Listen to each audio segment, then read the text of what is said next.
ठाणे महापालिकेच्या सर्वसाधारण सभेत प्रस्तावित करवाढीचा विषय चर्चेला आला। तब्बल 11 वर्षांनंतर होणारी ही करवाढ शहरातील विकास कामं आणि पायाभूत सुविधांसाठी महत्त्वाची असल्याचं शिवसेना शिंदे गटाचे गटनेते पवन कदम यांनी सांगितलं। प्रशासनानं घरगुती मालमत्तांसाठी 12% तर व्यावसायिक मालमत्तांसाठी 20% करवाढ प्रस्तावित केलाय। गटनेत्यांच्या बैठकीनंतर करवाढीच्या प्रस्तावाला सर्वांनी मान्यता दिली असून सर्वसाधारण सभेत हा प्रस्ताव एकमतानं मंजूर करण्यात आला। करवाढीबाबत पदाधिकारी तसंच सर्वपक्षीय गटनेत्यांसोबत चर्चा करण्यात आली होती, त्यामुळे कुणालाही अंधारात ठेवून हा निर्णय घेतला नाही असं कदम यांनी स्पष्ट केलं। शिवसेना भाजपा ही नैसर्गिक युती असून सभागृहात दोन्ही पक्ष एकत्रितपणे ठाणेकरांच्या हितासाठी काम करत असल्याचं त्यांनी सांगितलं। दरम्यान करवाढीबरोबरच पालिकेचं उत्पन्न वाढवण्यासाठी प्रशासनाकडून विविध विभागांमध्ये कर आकारणीचा आढावा घेतला जातोय। काही मालमत्तांवर अद्याप कर आकारणी झालेली नाही, तर काही ठिकाणी निवासी वापर दाखवून प्रत्यक्षात व्यावसायिक वापर होत असल्याचं प्रशासनाच्या निदर्शनास आलंय। प्रत्येक गोष्टीला विरोध करण्याऐवजी विकासासाठी एकत्र काम करण्याची मानसिकता आवश्यक आहे। नेमका विरोधक कोण आहे हे जनतेनं ठरवावं, असा टोला पवन कदम यांनी लगावला। बजेट सादर होऊन 3 महिने झाले असून कोणत्या विभागांमधून पालिकेचं उत्पन्न वाढवता येईल याचं वर्गीकरण करण्यात आलंय।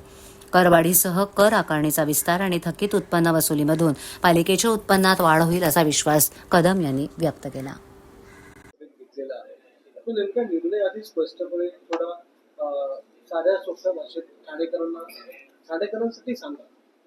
नाही, काय झालं, काल ठाणे महापालिकेच्या सर्वसाधारण सभेवरती करवाढीचा विषय पटलावरती होता आणि ही करवाढ करत असताना आपण एकतर 10 ते 11 वर्षानंतर ही करवाढ करतोय आणि करवाढ करणं ही स्वाभाविक आपल्याला उत्पन्नाच्या शहराच्या विकासाच्या सर्वांगीण विकास करण्याकरता करवाढ करणं अपेक्षित होतं आणि त्याकरता हा करवाढीचा विषय प्रशासनाने पटलावर आणला होता आणि त्याबाबत ती चर्चा झाली आणि त्यानंतरच त्या करवाढीला आपण सर्वांनी मान्यता दिलेली आहे।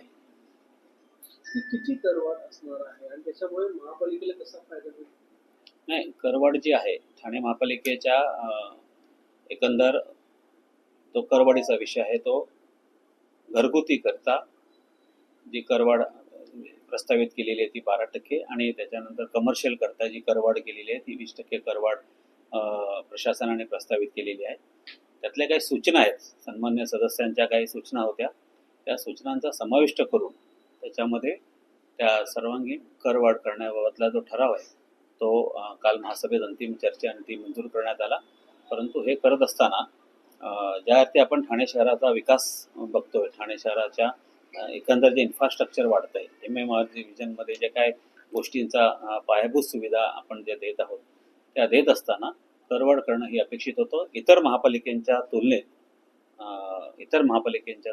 आपली जी करवाढ जी काय प्रशासनाने सुचवलेली आहे ती फार त्यामानाने कमी आहे आणि मी असं म्हणत नाही की त्यांची करवाढ जास्त आणि आपली कमी आहे, परंतु प्रशासनाने करवाढीचा प्रस्ताव आणण्याच्या आधीही सुद्धा पदाधिकाऱ्यांची चर्चा केली होती। सर्व गटनेत्यांच्या मिटिंगमध्ये, सर्व पक्षीय गटनेत्यांच्या मिटिंगमध्ये आणि पदाधिकाऱ्यांसमवेत ही चर्चा झाली आणि त्यानुसारच हा प्रस्ताव पटलावरती आलेला आहे आणि त्यानुसार आपण सर्वांमध्ये मंजूर केला आहे।